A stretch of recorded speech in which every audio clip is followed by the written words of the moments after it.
आज काम बहुत ज्यादा है। नहर पर जाकर सारे कपड़े धोने पड़ेंगे।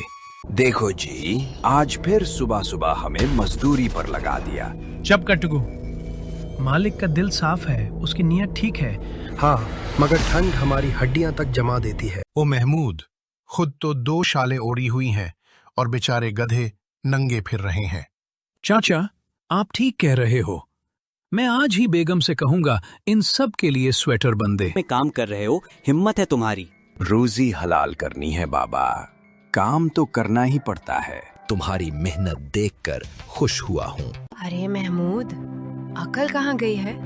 कभी किसी गधे ने स्वेटर पहना है? मैंने कहा था, मालिक हमेशा हमें फंसा देता है। नहीं भाई, ऊन वापस नहीं होगा, मैंने पहले ही मना किया था। घर आकर शाजिया मजीद नाराज। रात को महमूद भूखा सो जाता है। एक बात मान लो महमूद, गेधे बेच दो, शहर से एक बड़ी वॉशिंग मशीन ले आओ। ज्यादा कमाई करोगे, कम मेहनत होगी। मत करना मालिक, मत करना। शायद कोई अच्छा मालिक मिल जाए। लेकिन मशीन चलेगी कैसे? गांव में बिजली तो है नहीं। वाह भाई, चांदपुर में पहली मशीन आई है। महमूद को सलाम तरक्की ले आया है। अब मैं मशीन चलाकर दिखाऊंगा। अरे भाई, हमारे गांव में तो बिजली ही नहीं है।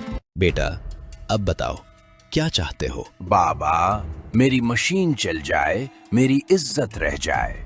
उसे मशीन में लगा देना, सूरज, तारों, हवा, सबसे ताकत मिलेगी। महमूद, तुम कमाल हो, हमने तुम्हें गलत समझा था।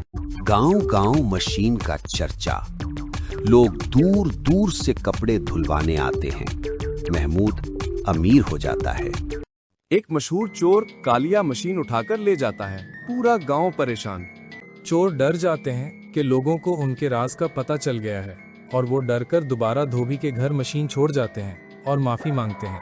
अब क्या परेशानी है? बाबा, बस एक ख्वाहिश है, हमारे गांव चांदपुर में भी बिजली आ जाए, ताकि सब लोग तरक्की कर सकें, सिर्फ मैं नहीं। जाओ बच्चा, तुम्हारी नीयत नेक है, भलाई पाओगे।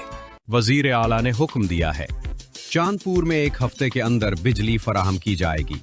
पूरे गांव में बिजली आ जाती है और इंजीनियर बिजली चला देते हैं। इस गांव के हीरो महमूद है, एक मेहनती, सादा मगर दिल का बड़ा इंसान। देखा, आखिर में हमारा मालिक हीरा निकला। असल ताकत मेहनत की होती है, गैबी सिर्फ मदद करता है।